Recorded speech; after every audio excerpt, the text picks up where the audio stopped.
Adam, welcome to the Ideas Lab podcast. Hi, John. Glad to have you here. Now, you run, what would you call it, a togetherness project? I don't actually know the official term. We call it Togetherness. It's an organization to cultivate more meaningful connection, to give people the tools to connect more deeply with themselves and others wherever they are in the world. That's a big mission. So tell us what that looks like now. What does togetherness do? Right now, we run retreats, we run festivals, and we run talks and workshops. This year, we're developing some online courses as well because we want to be able to reach people wherever they are. Yeah, it's cool. And how did you have the idea right at the beginning for togetherness? And what was it back then? Well, I've mainly run my own businesses. I've hardly worked for other people since my 20s, and my businesses have always involved some way where people could have like a richer, more enjoyable form of contact with each other. So I ran the biggest Burns night in Europe, which was great. I love Kaylee, right? So it was all about Kaylee and feasting. I did a hot tub bar in Hackney Wick. I did immersive comedy I did one with Stuart Lee in this old Victorian cemetery in East London. I used to perform and do comedy, so I've always been interested in people relating more deeply. I ran a speed dating company, which still goes, actually, called Shush Dating, speed dating without talking.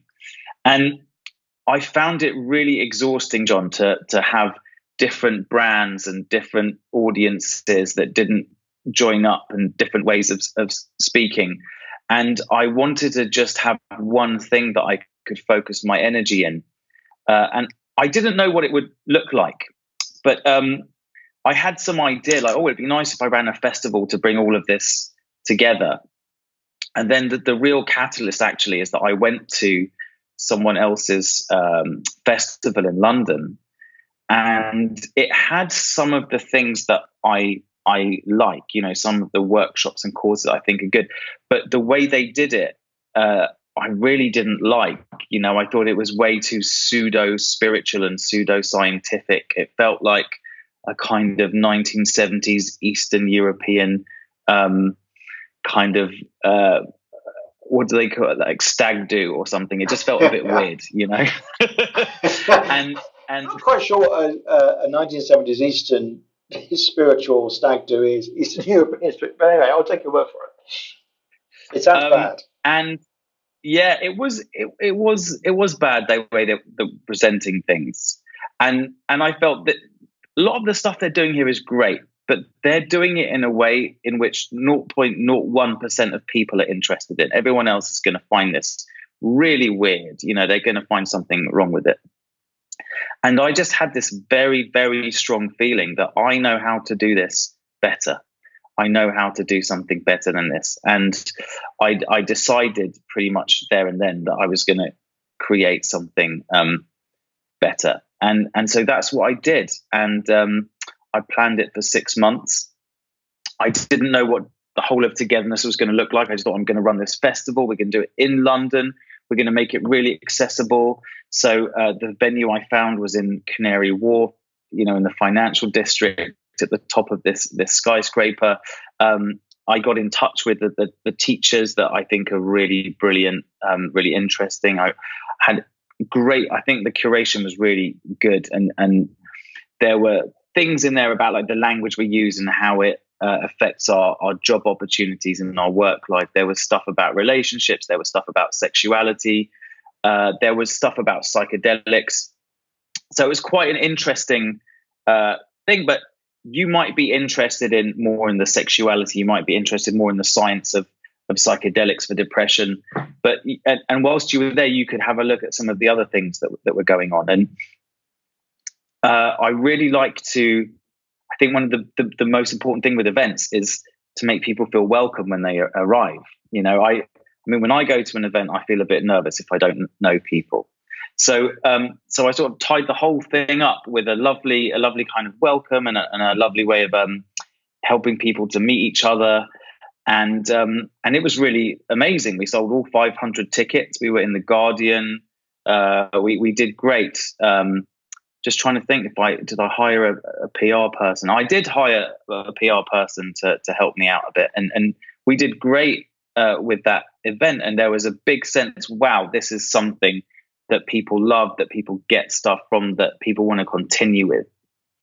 And so based on that, I then developed the Togetherness movement, which has been a lot of trial and error. I don't know if you've ever had that, like your first thing's this great big success. You're like, oh my God, what do I do with it now? Yeah, that's amazing. So I'm trying to picture this very first festival. Is that and you're covering this big range of subjects. So I think there's an important point there, though, because it wasn't just about the content, and which is what you've said. You know, there was good content in the other festival you went to, but it didn't feel right. There's always two things at play, particularly in a live event, but I think in lots of business propositions for anyone who wants to create one that's successful. One is the tangible stuff you get out of it, and the other is just what it feels like to be involved with that organization. And so you were doing things like making sure that people, when people turned up, they really felt welcome. Is there anything in particular you did so that happened?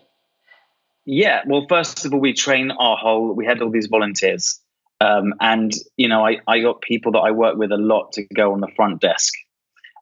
So just that, even the very first point of contact, it's really friendly, it's really welcoming. We did a welcome session, which was part of the whole day. And I can't remember what we entitled it, but I think it was an hour long. And in that hour, I led people through a series of little interactions, from moving and dancing a little bit, making eye contact to each other, this sort of handshake game. And then we took people into little groups of 5 or 6, or maybe it was 4, and they actually got to say things like, what's your name, and what is it that has made you decide to come here? And I think the next bit was, is there something you're feeling nervous or anxious about? And when people have a chance to actually say what it is that they're afraid of or whatever, it can really release it. And people think, oh my God, that person's feeling this. I thought I was the only one who was scared because I don't know anyone, and all these people feel the same way. Then everyone relaxes, we can all treat each other like humans and have a richer experience together. Yeah, and I've been to a couple of your things, and I think you do it very nicely where you start, because I'm not the world's number one fan of intense eye contact exercises and intimacy with strangers, even though I'm a fairly open person otherwise. But in that moment of contact, I can find that quite tense. And you lead people through this nice progression from something that feels very unthreatening until, by the end of the evening or the end of the day, you're doing things that you might not imagine that you would do at the end. And I think it's the subtlety of what you do in that. I think that's really important. Thanks, John. I think it's nice to, you can't push people too far because they just will completely shut down. And the other thing is, I didn't want it to be like a club where, we're all eye gazing, we all love hugging all the time. I don't like hugging loads of strangers, and I like to tell people however they're feeling is all right. If people are feeling this is the weirdest thing that I've ever done and I feel really uncomfortable right now, that's perfect. It's good to notice it and to express that, because I think it's the expression of the truth of what's there which helps us to come together. Yes, and I would agree with that. And I think you're right. So that's quite different from those sort of events you go to. I'm imagining some in Bali, where it feels like there's this sort of intimacy fascism. If you turn up and there's some, spirit, you can use that phrase, don't you? And there's some sort of, guru who makes, I describe their eye contact as like an act of terrorism. They make such intense eye contact, but it's just like disturbing. And then like, if you're not ready to hug everybody in sight, no matter their state of undress, then there's clearly something wrong with you that you need to work on. So what you've done is you've said, no, intimacy is a great thing we can all work on wherever you're starting from, and do it in a way where you don't have to be somebody who hangs out in Ubud in Bali all year in order to appreciate it. So I think that's brilliant. Yeah, exactly. And I, like you, John, I love this intimacy fascism. This is great. Yeah. Uh, I found that a lot. This real like spiritual materialism, and it's almost like someone. I think we can all be guilty of this when we find something new that really works for us, and then we just start judging everyone else who isn't doing it. But that's one that I'm keen to steer away from. Yes, Togetherness. another phrase I use is yoga Nazis. So people who they've discovered yoga and they've loved it, and they love it so much they just go, you should do yoga. Whatever your problem is, from migraines to a broken leg, it's like you should do yoga. And I go like, I've tried Yeah. yoga, it didn't do much for me, and I quite like it, but it's not life changing for me. But other things I really like. So you also mentioned quickly there dating, and Yeah. you're still running this. Can you explain what it is? Because it's a quite remarkable event, isn't it? Yeah, this is a speed dating event without talking. And it actually started because I had a girlfriend. I was doing some comedy at the time. I was in Australia doing some shows, and we would speak every couple of days, and we would catch up on the phone about what we're doing and how we've been, and that was all very well. But at the end of the call, we had a bit of time where we'd both be on the line, but we weren't talking, and I found this. Well, we both found this really strange, compelling intimacy from that silence together. And so I got together with some other people, and we decided to try it out as a dating event, and it went great. It went really, really well. The first event, every single person got matched up, and we sent out a press release. This is an interesting story for you, actually. We sent out a press release. It got picked up by the Daily Mail, and they did a massive double-page spread on it. The journalist who came was amazing and thought it was great. Online, we got so much bile about it, and Uh, it got picked up, and I'm pretty sure it even got onto Fox News, and I'm not sure if it was Tucker Carlson or someone who was. And we'd only just started, right? We weren't ready for this level of press, so we had a tiny little Facebook page with 63 likes, and very little description. And the only thing Fox News could find about us was that tiny thing, and the guy was going, God, this is just such a scam, such a ripoff. It was really funny, but it's gone on to do really well in the UK, and we run around two to three events a month in London. And this year, I've just started to train people to license them to run the events elsewhere. But essentially, it's about meeting. Well, essentially, it's like this, John. Right? We go around in the world. Sometimes we have our different masks on, right? When we're in the boardroom, when we're with friends, when we're with people, we don't always want to show everything, right? But what can happen is we can start pretending to be someone that we think the other person wants. I don't know if you've ever had that on a dating experience. Like I used to do that all the time, and so this kind of always leads to disaster because either they'll know that something's not quite genuine, it feels a bit weird, or they'll think you're perfect, and the minute you show who you really are, they'll get really upset, and vice versa. So shush dating is about, well, let's just forget about all of that. Let's just see how we feel with each other as people, and it's about finding the connection before you find the right words. And again, we do it with a progression. So the first half is connection games to build intimacy, to build skills, and to build sensitivity to each other. And the second half is eye gazing, and then we have an online matching system, so you can match with people. And what we find is people who match through our dating event say they tend to go on more dates with the other person than other dating events. And so that's pretty cool. And we have marriages. I'm going to a wedding this year. Some people met shush dating. They've actually had a baby as well, which is lovely. wow. I love it. And one of the other quite interesting things, which will probably also annoy Tucker Carlson, was that you broke the world spooning record, didn't you?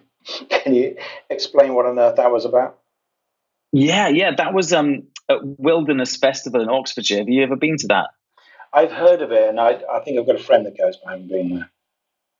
It's quite different because but anyway, it's made by the guys who did the Secret Garden party, which really like changed the idea of how to run a festival, and that was really for people in their 20s, really partying. And what's happened is that generation got a bit older and started having kids and becoming dentists, and then they've created this wilderness festival for people who want maybe a little bit less partying and a bit more intellect and a bit more culture. And I think some quite well known. Well, I think David Cameron was there last year. Just hanging out. So got some quite whatever your political views, there's sort of varied, interesting people going there. So there we have our own tent, and we decided it would be really fun to promote one of our ideas, which is around touch for well-being. Consensual touch for well-being, whether it's like hugging or whatever. So we took over the atrium stage and ran this mass spooning event, which was so fun. We had families and children and brothers and sisters and people all we made a massive conga line basically, and then we got everyone down in spooning position, and it was really fun.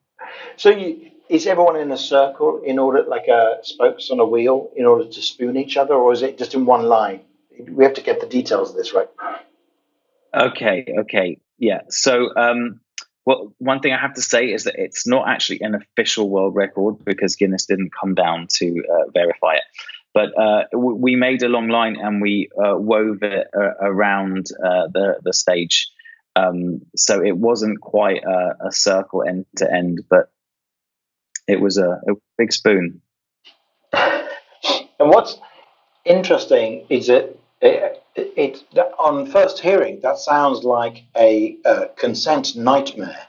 So what's it and what you've done? You've had to face this issue head on of how do you stop somebody doing something inappropriate in one of your workshops? And I think you got really sophisticated responses and frameworks around that. I mean, is there something in particular in the spooning that you make sure if everyone's in close bodily contact, how do you make sure somebody doesn't get some unwelcome contact? Yeah, of course. Well, I think that it's really important how things are set up, John. So the way we set the whole thing up, we talked about the way you connect with people. We told them how to do it, and they have to ask permission first. And we got them to actually model saying no as well, which was really fun because a lot of people feel like they can't say no.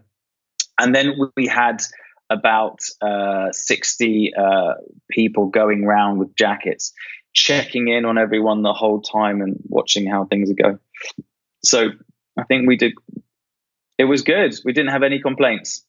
Yeah, oh, that's great. So what is next for Togetherness? Well, in fact, we haven't mentioned, of course, Togetherness House, which you had for a year, did you? So this is the property in Covent Garden, and you ran events there really regularly, didn't you? I mean, several times, but I went to a couple, several times a week, Yeah. was it? Yeah, we did. We had an opportunity. There was a really nice building which was due to be redeveloped, and we had an opportunity to take it. And within about 2 weeks of finding out about the opportunity, I was like, "Yep, let's do this." And I had sort of no real plan and not a lot of resources, and we took it on, and that was really interesting.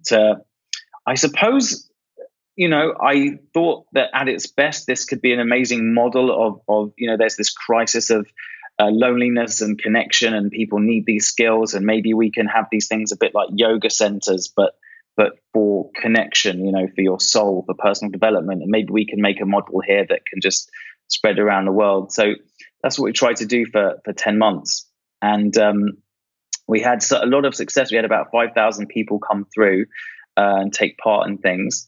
It was quite a tricky experience, all the costs of running a venue and the staffing. And actually, I probably wouldn't do it again unless I had, £500,000 and a team of 10 brilliant minds to do it with. But it was great, and it got our name out there a lot more. So some of the benefits of that are that I've got a lot of companies now contacting me and asking, can we come and run workshops for them? Can we do things? But that we wrapped that up at the end of October, and it's sadly been developed now into flats. And it really made me think. Last year was a bit, I felt like I was on a hamster wheel, John, and I never really was able to step back and think about what are we doing, and is it working, and is it aligned with our mission. And so this year we're working more with organizations. We're creating some online courses, and we'll be doing about 3 one-day festivals throughout the year where people can come and find out what we're about. And this year I really want to be out there more, going to other places. Last year was like, come to us, come to the house. And actually there's loads of people out there who really love to hear what we're doing. So we're going out to them. Great. In the UK or even outside the UK, do you think? In the UK, we've had some offers of outside of the UK. And so we'll just, that would be quite fun as well. I think it's great. I think what you're doing is very impressive and very, very well executed from what I've seen of it, and great ideas as well. So if anyone wants to find out about everything going on at Togetherness, where should they go? Togetherness.com. It's got our website. It's got loads of great free resources. We've got one up there at the moment for planning your year ahead, taking stock of last year, and some great ones about games around touch you can play with partners or friends to learn about boundaries and sovereignty. And you mentioned online courses. What would the online courses be about, if you're able to say at the moment?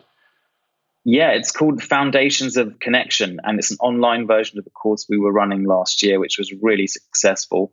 And it's to give people the tools to connect better with themselves and other people in their lives, wherever you are in the world. So it's about the ability to create community around you, to say what you really want. And, this can help you in your business life, in your home life, with your family and all your relationships. Yeah, that's great. Well, that's fantastic. Thanks very much, Adam. Thank you, John. Thanks for having me on. It's been a pleasure.